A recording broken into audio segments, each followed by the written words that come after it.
Welcome, Father James Fryar, to the Fraternity's YouTube channel. Thank you. Be sure to click the like button on this video and subscribe to this channel for further information. So, Father James Fryar, how long have you been ordained for the Fraternity of St. Peter? I've been ordained around about 15 years. 15 years? Gosh, and you've still got the grey hairs to show for it. And where are you currently located? Right now I'm in Los Angeles. Okay, big LA. And how do you find it? Big, a lot of traffic. A lot of traffic? Do you do a lot of driving?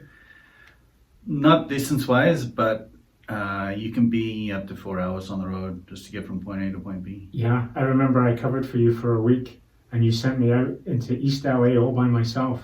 And you said if I didn't leave by 3 o'clock, I'd be late for 7 o'clock. And you were right. So what's the name of your parish? Our parish is St. Vitus Parish. He's the patron of actors. Oh, very apropos. The industry is pretty big there. And what is the biggest challenge or opportunity for St. Vitus in LA? Well, it's a growing parish. The people there, my first experience with the city of Los Angeles was an interesting one. I was invited to visit with the Archbishop, who wanted to invite the fraternity. And after my visit with him, I went to the Adoration Chapel in the cathedral. And the Adoration Chapel was full of people adoring the Blessed Sacrament. The Blessed Sacrament was exposed. And a lot of people think of Los Angeles as a city of sin or the industry being evil or whatever.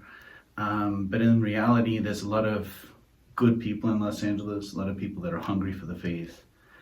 And before the fraternity got there, it was kind of hit and miss being able to find a Latin Mass. And on any given Sunday, you would have to travel to different parts of the city to be able to go to a Latin Mass. And what the people are discovering now is that stability of the fraternity and the fact that we are providing all the sacraments for them, and how personable our priests are. And they're looking forward to more. Mm-hmm. Our parish is constantly growing, and they have hopes that in the future one day we'll get a school there and so on. Didn't you just recently buy a church? We just recently bought a church, and we just recently outgrew the church. So with all in 1 minute. So he wants a bigger church. Would that be a shout out for a big capital campaign at some point? Yeah, if you want to give money, we will definitely take your money and turn it into something very good. Okay, and what's the website that people can check that out on? FSSP.LA. Love it. Dead easy. Obviously, you talk about the Sin City, and we think of LA as being a little bit of a cesspool, but you've obviously found some really fervent Catholics who are, doubling in size of the parish. What's the particular challenge that you have to face there? Is it just physical location and physical capacity, or are there other problems? Well, right now we have a very specific challenge that most of the churches are closed because of COVID. Mm-hmm. And we were a little ahead of the game because we wanted to do the liturgies outside because our church is so small. So we got a rather large tent in our parking lot, and it looks pretty much permanent. It doesn't look like a tent that's going to fall down tomorrow. And we're getting large amounts of people coming every day to our Mass. Great. And I guess our biggest problem is now we won't fit back in our little church. So you really need that capital campaign. I see where this is going. Beyond that, it's just a hunger for God, a hunger for confession, mm-hmm. hunger to get things blessed, a desire to go to Mass. The people in LA will go to every Latin Mass that they're able to go to. If it's November 2nd and the priest is saying 3 Masses, they'll be there for all 3 Masses. They won't just go to the first one and then leave. Wow.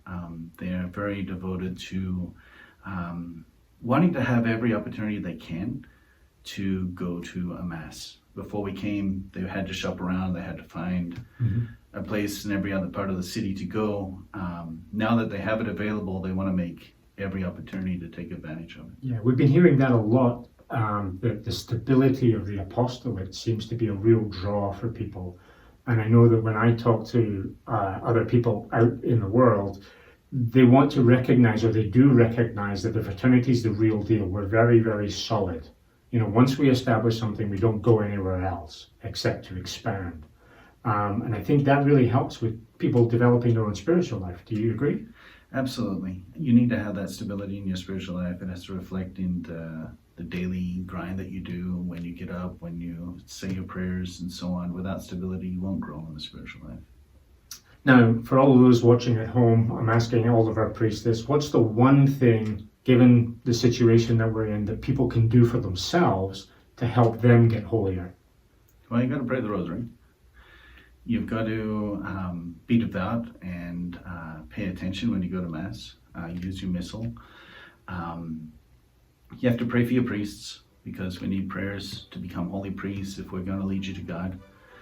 And pray for the fraternity, that we may get vocations, that our priests be holy, and for the work that we do. Father Fryar, thanks very much. Please be sure to like this video and subscribe to this channel.